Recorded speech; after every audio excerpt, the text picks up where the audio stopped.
ഇപ്പോൾ എക്സിൽ മറ്റുള്ളവർ നിങ്ങളുടെ ഫോൺ നമ്പർ വെച്ച് സെർച്ച് ചെയ്യുമ്പോൾ ചിലപ്പോൾ നിങ്ങളുടെ പ്രൊഫൈലിൽ കാണുന്നില്ല എന്ന് പറയുന്നുണ്ടാവും. ചിലപ്പോൾ നിങ്ങൾക്ക് നിങ്ങളുടെ ഫോൺ നമ്പർ വെച്ചിട്ട് മറ്റുള്ളവർ സെർച്ച് ചെയ്യുമ്പോൾ നിങ്ങളുടെ പ്രൊഫൈലിൽ കാണണം എന്നുണ്ടായിരിക്കും. ഇപ്പം അങ്ങനെ കാണുന്നില്ല എന്നുണ്ടെങ്കിൽ അതെങ്ങനെ സോൾവ് ചെയ്യാം എന്നുള്ളതിനെ കുറിച്ചിട്ടാണ് ഈ ഒരു വീഡിയോയിൽ നമ്മൾ പറയാൻ പോകുന്നത്.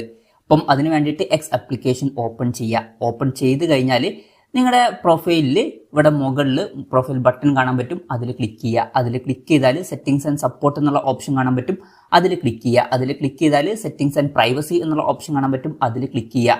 അതിൽ ക്ലിക്ക് ചെയ്യുകയാണെന്നുണ്ടെങ്കിൽ പ്രൈവസി ആൻഡ് സേഫ്റ്റി എന്നുള്ള ഓപ്ഷൻ കാണാൻ പറ്റും, അതിൽ ക്ലിക്ക് ചെയ്യുക. അതിൽ ക്ലിക്ക് ചെയ്താൽ ഡിസ്കവറബിലിറ്റി ആൻഡ് കോൺടാക്ട്സ് എന്നുള്ള ഓപ്ഷൻ കാണാൻ പറ്റും, അതിൽ ക്ലിക്ക് ചെയ്യുക. അതിൽ ക്ലിക്ക് ചെയ്യുകയാണെന്നുണ്ടെങ്കിൽ let others find you using your phone number എന്നുള്ള ഒരു ഓപ്ഷൻ ഉണ്ടാവും. ചിലപ്പം അത് ഓഫ് ആയിട്ടായിരിക്കും കിടക്കുന്നുണ്ടാവുക. അതുകൊണ്ടാണ് മറ്റുള്ളവർക്ക് നിങ്ങളുടെ ഫോൺ നമ്പർ വെച്ച് സെർച്ച് ചെയ്യുമ്പോൾ നിങ്ങളുടെ പ്രൊഫൈൽ കാണാൻ കഴിയാത്തത്. അങ്ങനെ കാണണമെന്നുണ്ടെങ്കിൽ ജസ്റ്റ് ഓൺ ആക്കി കൊടുക്കുക. അതിനുശേഷം നിങ്ങൾ കൊടുത്തിട്ടുള്ള ഫോൺ നമ്പർ വെച്ച് സെർച്ച് ചെയ്യുമ്പോൾ നിങ്ങളുടെ പ്രൊഫൈൽ കാണാൻ പറ്റും. അപ്പം ഈ ഒരു പ്രശ്നം ഇങ്ങനെ നമുക്ക് വളരെ സിമ്പിളായിട്ട് പരിഹരിക്കാവുന്നതാണ്. ഈ ഒരു വീഡിയോ നിങ്ങൾക്ക് യൂസ്ഫുൾ ആയി എന്ന് വിചാരിക്കുന്നു. എന്തായാലും ഈ ഒരു വീഡിയോ പറ്റിയിട്ടുള്ള നിങ്ങളുടെ ജെന്യുവൻ ആയിട്ടുള്ള അഭിപ്രായം ജസ്റ്റ് ഒന്ന് കമൻറ്റ് ചെയ്യുക. അതുപോലെ തന്നെ ഇതുപോലുള്ള വീഡിയോസ് ഇനിയും കാണാൻ താല്പര്യമുണ്ടെന്നുണ്ടെങ്കിൽ ഈ ചാനൽ സബ്സ്ക്രൈബ് ചെയ്യാവുന്നതാണ്.